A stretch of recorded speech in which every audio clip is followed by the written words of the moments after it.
Today we're talking to Dan from Everyday Fitness in Wroughton, and this is just part of our series where we're talking to local businesses a little bit about what they do. So Dan, can you tell us a little bit about what you do? Yeah, definitely. So I'm still a personal trainer at heart. I still deliver one-to-one sessions daily, but I'm now fortunate enough to have Everyday Fitness in Wroughton. We're a members gym. We're small, we're nice and exclusive, and we focus all of our attention comes from that one-to-one background of being more personal, being more supportive. And I spent years working in big gyms and they have a massive benefit, but for us we've stepped away from that, and we're just really just focused on being a heart of our community. My day-to-day kind of consists from, like I say, delivering personal training sessions to delivering classes to delivering one-to-one program writing sessions, consultancy, advice, all of that really. And how did you find going from working in bigger gyms to then like setting up by yourself, I suppose, in terms of a business side rather than the fitness side? So like admin, all the stuff that you probably didn't think of beforehand. 100%. Like before COVID, actually. So before COVID, I was a one-to-one trainer. I spent my time either training people or developing plans for when I was training people. So that was my only focus. When COVID happened, I think it gave a lot of us a chance to reflect. I did a lot of virtual sessions. I was fortunate enough to carry on. We were delivering like one-to-one PC sessions via Zoom, which I still do now, actually. It's become a super convenient way for people to train. Yeah. And then delivering kind of virtual classes, whether it be via Zoom, via Instagram. To be honest, it was keeping everyone else going, but it was also keeping me going as well, like having somewhere to put my energy and just to carry on doing, because I knew that if I stopped, there was a big potential that I'd end up be doing something else now. So it was really like, how can I stay in the industry? Because I was a mechanic for 10 years before. Okay. That's interesting. Before I got into the gym side of things.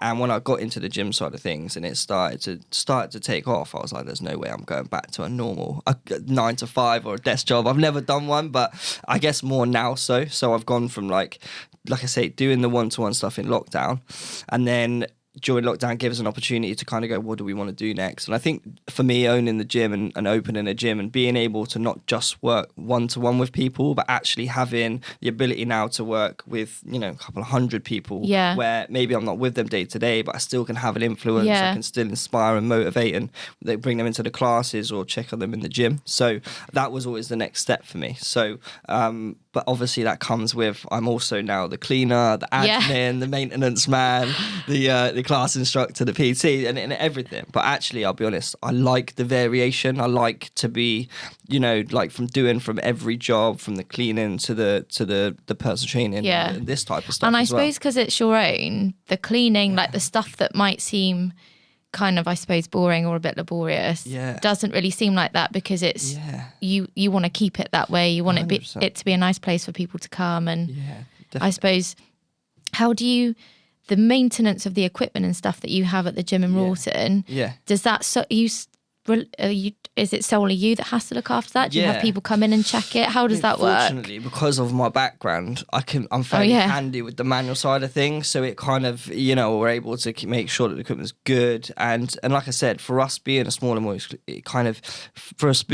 gym, we have the ability to bring people in and make them feel comfortable very quickly. So we sort of step away from the kind of intimidating gym type where there's loads of people. Yeah, exactly. Lots of people looking at themselves. Hours. We've all seen it, and fortunately for us, we sort of step away. And I always say, with the guys that come and look around the gym, everyone has a type of style, a type of training, of way that they want to work out and they want to train. And that, different gyms suit different people. I think, we're in gyms in Swindon. There's at least 20 gyms in Swindon. So there's plenty of opportunity for people to find a place that's right for them. Yeah, nice. I think it's just letting people know, like, look, we're different to that type of gym. Not to say that it's better, but it's just to say that if you're someone that feels maybe intimidated or feels like they don't belong in that big type of setting, and it's because it can be. I remember when I first became a PT, it was because I had no idea what I was doing in the gym. Yeah, my brother. That's like a good way to learn how to use everything, and it was like I never in a million years saw it becoming a career or anything more than that. But obviously, I wouldn't change it for the world now. And do you find that you've got mostly men, mostly women? Do you have a mixture of both? Are they, is it more age specific, do you find? It's a good question, actually. We spoke about earlier, when I first started getting into the gym environment, I knew that it would be early mornings, so we're up from 6. People like to get it done before work. To some people that's crazy, but to a lot of people they like to get it done. I'm personally a sort of person that if I don't do it early in the day, you're not gonna do the longer the day goes on, the more I can find a reason not to. Yeah, definitely. And I think a lot of people are like that. Whereas I'm exactly the same as that. So it's like, okay, get it done. But there's also people that can do it. And I was like, how are all these people here in the middle of the day? Like, does no one work? But then you get to learn that people do shifts, or people work for themselves, or have different lifestyles that allow themselves to go to the gym during the daytime. And then you've got your classic sort of evening people that are coming after work. So with the kind of times of day, the sort of demographic changes slightly. Yeah, okay, if fine. that makes sense. So you tend to find that, I guess we're more split, I would say, than most. I would say classes generally tend to be more female orientated. We kind of try and step away from that stereotype a little bit. Our classes are smaller, so we only ever have up to 10 in our classes. Nice. So that allows us to be a little bit more sort of bespoke, so a little bit more personal. There's always people in the room where they need different support, different levels of support. So we're able to kind of cater for them a little bit more individually and a little bit more personally than if there was 30, 40 people. It was really hard to do as an instructor, because you're kind of just putting out the program and then hoping that people will carry on with adapt. it. So with the classes, but actually we're able, because they're smaller, we kind of try and change things up to allow us to have variation within classes, so it attracts male, female. It doesn't really matter. So and then the gym side of things is a mix, really, but definitely more, I think females, especially towards 40s plus, are now understanding the benefits of resistance training, and us as an environment where we don't have that huge big weight area that men only go. It allows them to feel more comfortable to do resistance-based training, which is so important for all of us, but especially as we get older. Yeah, fine. And I think the big gyms for, I'd say, women in particular, can be quite a scary, not scary, that's probably not the right word, but you probably, like you said, you're not going to step into the weight zones or anything like that, because normally they are just taken over by men for they spend such a long period of time there, what feels like a long period of time, that I guess if they can go somewhere where it feels a little bit more less intimidating, that's much better. And I think it all comes back down to confidence. I think it's generalized, but I feel that males will go in there, they'll kind of have a good understanding, and not always, by the way. Sometimes I feel like some of them often end up injured and stuff because they're like lifting too heavy. Yeah, it can be the case. And a classic, that's where we as trainers are trying the ability, and there's some great trainers out there in every gym to kind of open their eyes to maybe those guys that need that little bit more support. Maybe they've been doing the same structure of workout for a long period of time, and aren't seeing the growth or the weight loss that they want, and actually we just maybe need some variation, or we need to do something different. And then the same for, we talked about confidence there. I mean, I've been a big believer in how exercise can transform and make you a more confident, brave sort of person, resilient as well, I think. I mean, I went for a run the other day. We're doing a event that Prospect in Wroughton are running, and we're all getting involved in that. And went for a run the other day, and it kind of brings it always back to, when you want to go out and you might go for a walk or you might go for a run. Every step of the way, I'm like, I could just slow down, could just stop, but you don't, you keep going. And I think that the resilience that it builds then takes you into everyday life, when it's hard, and because life is hard, and especially right now, I think it really just sets you up for that. So when we can bring people in and I see them transform their confidence and their technique grows and they get stronger, and then almost like the change of physique becomes a byproduct because of everything the process has happened before. I suppose and mentally the effect that it has probably happens before they start noticing anything physical. 100%. And I'm always super honest. I'm like, look, don't come in and expect to see results within the next 2-3 weeks, because it's going to be a process and it's going to take time. But as long as you kind of accept that, I just want to make lifestyle changes that sees me be consistent. Like consistency, like guys take the mick of the gym, because all I ever say is consistency. But it's true, you know. Yeah. You have to be. We could go to the gym today and do the best session you've ever done in your life, like most intense. You could feel amazing. But if we don't do anything for like another 2-3 weeks, it's not we're the same. not going to see any progress. And you know, I could work out today, look in the mirror tonight, I see no change. I could do the same again tomorrow. But over a period of time, if that's the goal, I have to stay true to, you know, eating well, drinking water, sleeping well, you know. And we're fortunate we're in a world now, like with podcasts, where I will consistently listen to new information. And we're so lucky. I mean, there's a lot of not so good information out there. So you've kind of got to, but stick with the reputable, the people that have got good followers generally give great advice because they have a responsibility to do so. So I would say, you know, there's plenty of opportunity to find information for free now. Yeah, and then definitely. If it's okay, now I need a little bit more support, then it's okay, we'll reach out to a trainer or just message a gym, or, you know. It's like a bit of extra motivation. Because a lot of people, obviously, it's quite funny about gyms in January. Everyone kind of goes, oh, Christmas is gone, I'm going to get really fit. Yeah. And then do you think, because then gym memberships drop off, that's like a national statistic, I think, that they go mental in January and then by Feb kind of people are cancelling, they're not going. Do you think that's because people expect to see results way quicker than actually what you'll get them, or they're not being guided? They're not kind of being encouraged to wait and see and be patient and consistent and all of those things? Yeah, it's a great shout, like both, to be fair. Yeah. I think it's a case of you realise that it isn't going to happen as quickly as you maybe thought it was. You might shift like half a stone in the first couple of weeks or something like that. And, oh my God, this is easy. And then when that slows down, which it inevitably will, then you have to start thinking about the long term. So I think there's two reasons. Really, it's that not seeing that initial change. Mm-hmm. But what it will do is do so much for your energy. You know, you'll feel better. You'll be more disciplined in other areas of your life. Yeah. So I always try and say, like, don't do too much at once. A lot of people restrict everything they like and go straight into exercise. And sometimes if you'll sign yourself up to actually, I'm going to create a long-term approach to this, I can still enjoy my life a little bit. Like I like a little bit of chocolate or whatever it might be. Yeah. But I train consistently to allow me to live a lifestyle that I can kind of get away with it. And do you think that the nutritional side of things do you think obviously they go hand in hand, that's not what I'm trying to say, but you can't just work out 5 times a week and still eat what you were eating before and expect the same results. You literally have to look at, do you think the food side is just as important as the exercise? Yeah, definitely. But what I will say is that everyone is so different.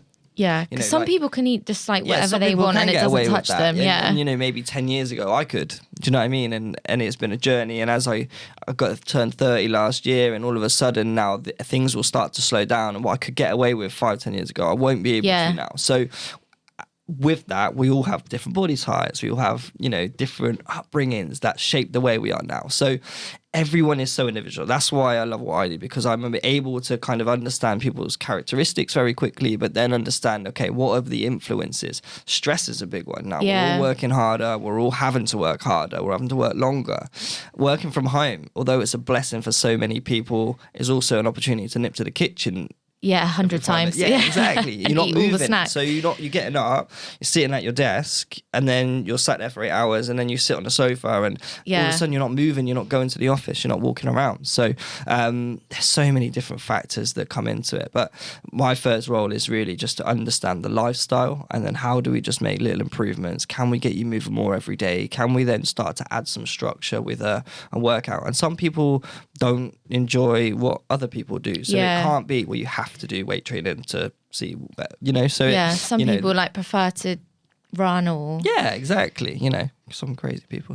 I actually prefer to run. Do you? Okay, else. yeah. I only started this year. Oh, well done. But I've got past Jan, so that was the first hurdle. Yeah. So we'll just the keep longer going. you more, the thing is, it's one of those where if you don't really get going with it, it can be tough because you'll fall in and out of it. Whereas if you can just kind of go, right, on Monday, I run at 7 o'clock. And some people need to be more flexible, don't get me wrong. So if your life is something that changes a lot, then you need to have the ability to kind of say, right, on Monday, I will I think it's, I thought I'd find more excuses not to do it now, but I don't. So I've done like, 6-7 weeks now, I guess. 7 weeks, yeah. And what is it, 6 weeks to form a habit? So now it feels like a habit. I don't I don't dread it. Good. Sometimes I'm not like, oh yay, buzzing, I'm going for a run, but I don't dread it, so I still go anyway. But it's taken. And like before, I never would have done that. Really? I'd have been like the January one-hit wonder. Yeah, I'll get going. It's hard, isn't it? Just not. I've had no sleep last night, so I'm not going to go. And that's another one. You know, like we've all got disrupted sleep patterns and stuff like that. Yeah. And all of a sudden you wake sleep up, is a killer, and you know that it will make you feel better. But regardless, in that moment, as well, you've got a decision to make, and it's I'll probably just leave it. I'm too, So I think just creating a party lifestyle. You know, we get up and go to work without thinking about it. It's what we do. Yeah. If we've got kids, they got clubs, we just go because that's what we do. Yeah, absolutely. I always compare it to like dog. Well, I have a dog, and people with dogs, you would never generally let your dog go without going out for a walk a day. You know what I mean? Like, but we wouldn't necessarily make time for ourselves to go for a walk. It's a really interesting one. That is funny, isn't it? Why wouldn't you take time for yourself? But you make sure that everyone else is taken care of, and we're like that. We like to put other people first generally. So. But sometimes you got to go, actually, if you take some time back for you, they're going to get you'll more be anyway. a better person. Yeah, you'll definitely. have more energy. You'll feel better. So yeah, I would say that. And last question, how do you think sleep, like what is the best amount of sleep you can have? Because I can't sleep.